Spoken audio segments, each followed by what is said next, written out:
Եկեղեցու սուրբ հայրերը առանձնացնում են մահացու մեղքեր և նաև փոշե տեսակ մեղքեր կամ ներելի մեղքեր։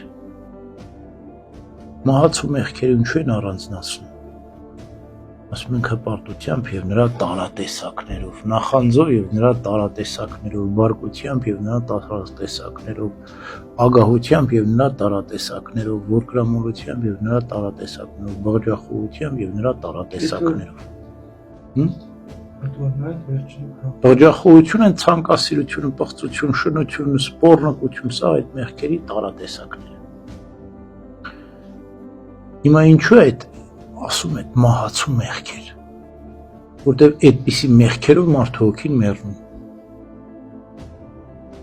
Եթե մենք թունավոր օձ տեսնենք, ինչ կանենք, փախչենք չէ այդ օձից, կամ չգիտեմ, ինչ-որ զեռուն տեսնենք թունավոր, որ հաստատ խայթոցից պետք է մեռնենք, սարսափելով կփախչենք, մոտիկ չենք գա։ Այսպես մենք մահացու մեղքերից պիտի սարսափենք, փախչենք, մոտիկ չգանք։ Պահք։ Պահքը ինչ է, պահքը պահեցողություն է։ Հոգևոր կամ մեղքի պահքը մենք միշտ պիտի պահենք։ Այսինքն մենք միշտ պիտի մահացու մեղքերից սարսափենք, հեռու փախչենք։ Մարմնավոր պահքը միշտ չենք կարող պահել, բայց հոգևոր պահքը միշտ պիտի պահենք։ Սա ընդմիշտ պահք է։ Ուրեմն մի հովիվ գետի ափին կանգնած լինում, իր հոտերն հարածեցնում, մեկ էլ տեսնում է մի ձիա, որ եկավ գետով ուզում է անցնի,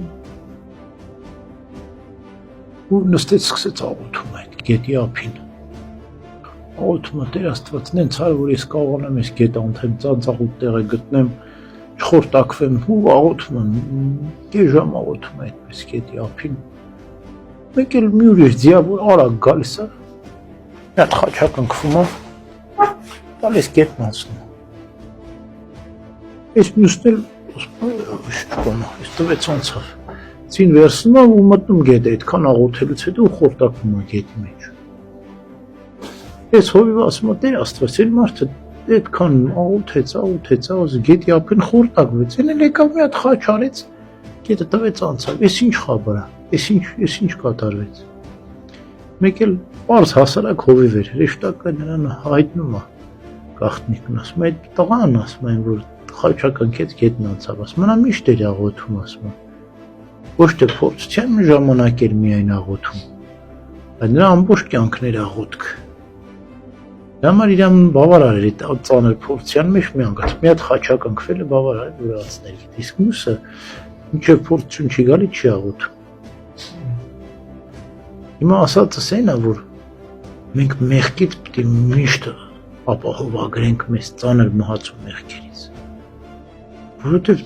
ոնց ասեմ, մարդը թույն խմի, մեռնի, մի կերպ փրկվի Աստծո ողորմությամբ, չգիտեմ ինչ հրաշքով փրկվի թույն խմելուց։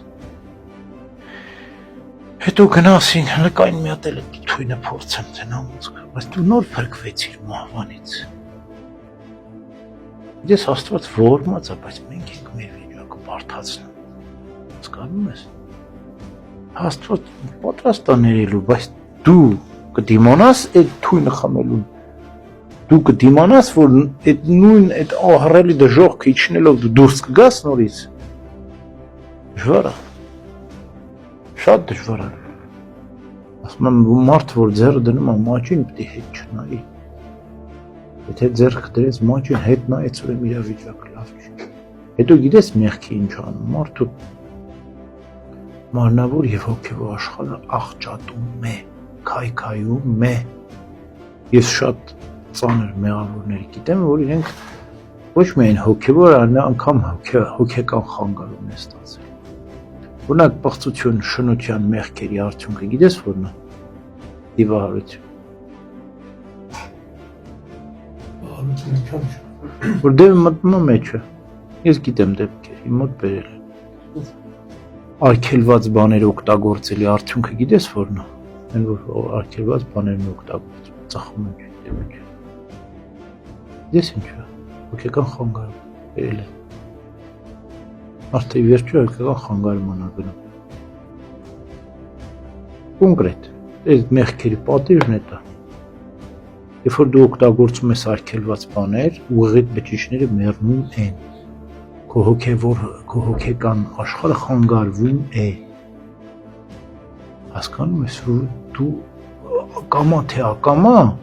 հակում ես քո առջև փրկության հնարավորություն է։ Հասկանում ես, չի կարելի։ Մահացու մեղքը ծանր բան է։ Մենք որ ընկնում ենք, կարող այլ չհելնենք, Աստված ոչ ան։ Հոգին սպանող մեղք է։ Աններելի մեղք չի։ Աններելի մեղքը Սուրբ Հոգու դեմ հայհոյանքն է, սա ուրիշ բան է։ Մահացու մեղք նշանակում է հոգին սպանող մեղք։ Չէ, միայն Սուրբ Հոգու դեմ հայհոյանքն է, որը իր տարատեսակներն իհարկե ունի, հա, դա ավելի լուրջ խորագույն քննարկման հարց է։ Սուրբ Հոգու դեմ հայհոյանքը անզեղջ սիրտն է, սատանայի մեղքն է։ Սատանան էլ երբեք չզղջաց իրարացի համար։ Իսկ մահացու այն պատճառով է կոչվում մահացու, որ հոգին սպանում է։ Հոգին կարող է կենդանանալ։ Կա ներելի մեղք, փոշը տեսակ։ Իբրեմ բան ասում ենք, խոսում ենք, դատում ենք, հա, լեզվի մեղքերի հիմնական, այդպես փոշը տեսակ մեղքեր։ Իսկ ավելի վատա որ ինքը այտենց չի զղջում, այսինքն ոնց որ սատանը չի զղջում, այլ թե զղջում է, բայց հիմա երրորդ պահ, անցանք երրորդ հարցի։ Մեղքից դուրս գալու ճանապարհ, սա մենք որ ասեցինք, դա չի նշանակում, որ մարդը պիտի հուսահատվի մեղքի դեմ պայքարից, ոչ, չպիտի հուսահատվի։ Հա? Ասում եմ, քանի դեռ դու մեղքը չես գործել, ինքը քաղցր երեսով է քեզ երևում։ Ես քաղցրա թվում։ Մեղքը երկու երես ունի, դրամի նման։ Մեկը քաղցր է, երեսը։ Տակը դառնա։ Երբեք մեղքը քեզ դառը երեսով չի երևում, այդ հիշի։ Գովազդն է միշտ երևում։ Գովազդն է միշտ քաղցր է քեզ թվում։ Բայց դու ճաշակել ես մեղքի դառնություն, դու գիտես ինչ է մեղքը, չէ՞։ Իր արդյունքը, հատկապես եթե մեղքը մարմնավոր մեղք է, ինքը բացահայտ է նրա ամբողջ կառուցվածքը, կազմը դու գիտես մեղքի։ Քաղցրով երեսում է, դառով շարունակվում։ Ինքը քաղցրով է երեսում, դու դրամը պտտիր, դառը դարձրու, դու դառնացրու մեղքը։ Ասա ինչ ես դու ինձ խաբում, ես չես դու։ Միշտ պտտիր դրամը, քաղցր մի թող իրա վրա։ Եվ ընդհանրապես այս աշխարհում գիտես ամեն ինչ գովազդով է, գովազդային է։ Հələ դուք ուշադրություն դարձրեք, արարչության մեջ ոչ մի փայլեցրած բան չկա։ Ամեն ինչ ներդաշնակ, ոչ մի վառ այդպես շատ գույներ չկա։ Անկամ բնության մեջ եթե ինչ-որ մի բան վառ պետք չէ, վառ գույնի, քիչ է։ Ծաղիկ, փոքրիկ ծաղիկ է վառը գույն։ Այդ ընդհանուր դաշտը կանաչի, կապույտի մեջ, այսինքն գովազդային ոչ մի բան չես տեսնել։ Բնության մեջ ամեն ինչ ներդաշնակ, բայց մարդու ստեղծած այդ գովազդի երևույթն ինչ է, մարդային գայթակղեցնելն է։ Ես հասարակ կերակուրի մասին եմ անգամ ասում, սնունդի մասին կամ զգեստի շորի մասին, բայց նաև մեղքերն էլ է գովազդվում այսօր։ Կնոջ պչնվելը, զարդարվելը, մեր կարնալն ինչ է, գովազդ է։ Մենք էլ ընկնում ենք դրա մեջ։ Բայց ինչ եք դուք գովազդին խափնվում։ Կին աստվածածնի կերպարն է, մոր կերպարն է։ Ես մեզ համար ուրիշ մայր կին չկա, ես համար աստվածածինն է, վերջ, սրբությունն է, մայր հասկացությունը դա ամենավեհ գաղափարն է։